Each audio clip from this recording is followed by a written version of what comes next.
কিন্তু এটা স্পষ্ট যে এই তরুণদের ভূমিকা, এই ছাত্রদের ভূমিকা সেই পর্যায়ে বাঙালির জাতির ঐতিহ্যকে সামনে এনেছে এই স্বৈর শাসনের অবসান ঘটিয়ে।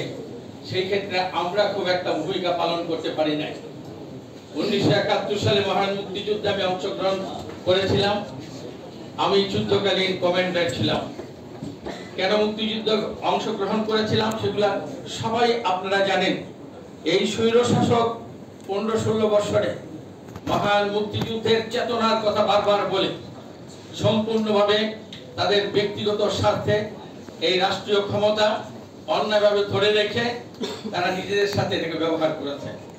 আজকে মুক্তিযুদ্ধের চেতনা বলতে গেলে আমরা লজ্জা বোধ করি, এমন ভাবে ব্যক্তিগত সম্পদ হিসাবে এটা তারা ব্যবহার করেছে, যার কারণে আজকে সেটা না বলে আমি শুধু বলতে চাই, মহান মুক্তিযুদ্ধে যে লক্ষ্য এবং উদ্দেশ্য নিয়ে আমরা অংশগ্রহণ করেছিলাম আর তৎকালীন দেশের জনগণ আমাদেরকে সমর্থন দিয়েছিল, সেই ইতিহাস সকলের জানা।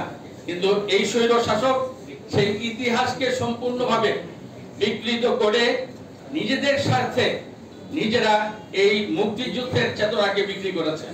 মুক্তিযোদ্ধাদেরকে তারা অপমানিত করেছে। আজকে মুক্তিযুদ্ধ হিসেবে পরিচয় দিতে আমাদের লজ্জাবোধ হয়, কারণ কোটা আন্দোলন যেটা হলো, এই আন্দোলনের মধ্যে যখন কোটা বৈষম্য ছিল, মুক্তিযোদ্ধার জন্য কোটা ছিল। আমি আমার বক্তব্যে আমি বলেছি, মুক্তিযোদ্ধারা সর্বকালের সর্বশ্রেষ্ঠ বীর, তারা কেন তাদের সন্তানদেরকে কাপুরুষ বানাবে? তারা কেন কোঠার মাধ্যমে তাদের চাকরি নিশ্চিত করার জন্য থাকবে? এর বিপক্ষে আমরা সেদিন স্পষ্ট করে বলেছি। কিন্তু তারাই কোঠা এই জন্য রেখেছে যে তারা শুধু নিজেদের দলভুক্ত মানুষদেরকে কিভাবে প্রোভাইড করবে, অর্থ কিভাবে অসৎ উপায়ে উপার্জন করবে, সেই জন্য শুধু এটা রেখেছিল। আজকে এই স্বৈর শাসকের পতন হয়েছে। এত অন্যায়, এত অত্যাচার, এত গুম খুন, এত অর্থ লুটপাট করেছে, এই পাপের ভারে এমন বাড়ি হয়ে গেছে আল্লাহ সহ্য করে নেয়। তরফ থেকে এই নিন্দনীয়, এই ঘৃণনীয় এই পতন হয়েছে। ইতিহাস এত কলঙ্ক তাদের মধ্যে কালিমার লেপ প্রলন করবে যে কল্পনা করা যায় না। এটা হলো আল্লাহর পক্ষ থেকে এই মায়। আমি আজকে আর অন্য পেশা আলাপ করবো না, শুধু বলতে চাই, আমরা যারা নারায়ণগঞ্জে রাজনীতি করি, আমি আমার সম্মানিত নেতৃবৃন্দ যাদেরকে দেখছি, অত্যন্ত সম্মানিত, অত্যন্ত বিচক্ষণ, দেশপ্রেমে উদ্বুদ্ধ, জনকল্যাণে একনিষ্ঠ এই নেতৃবৃন্দ এখানে উপস্থিত। এই নারায়ণগঞ্জের নেতৃবৃন্দ নিশ্চয়ই উপলব্ধি করছি আমরা, প্রশাসন আজকে যে উদ্দেশ্যে আমাদেরকে ডেকেছে, এখানে আমাদের করণীয় কি আমি বলতে চাই না।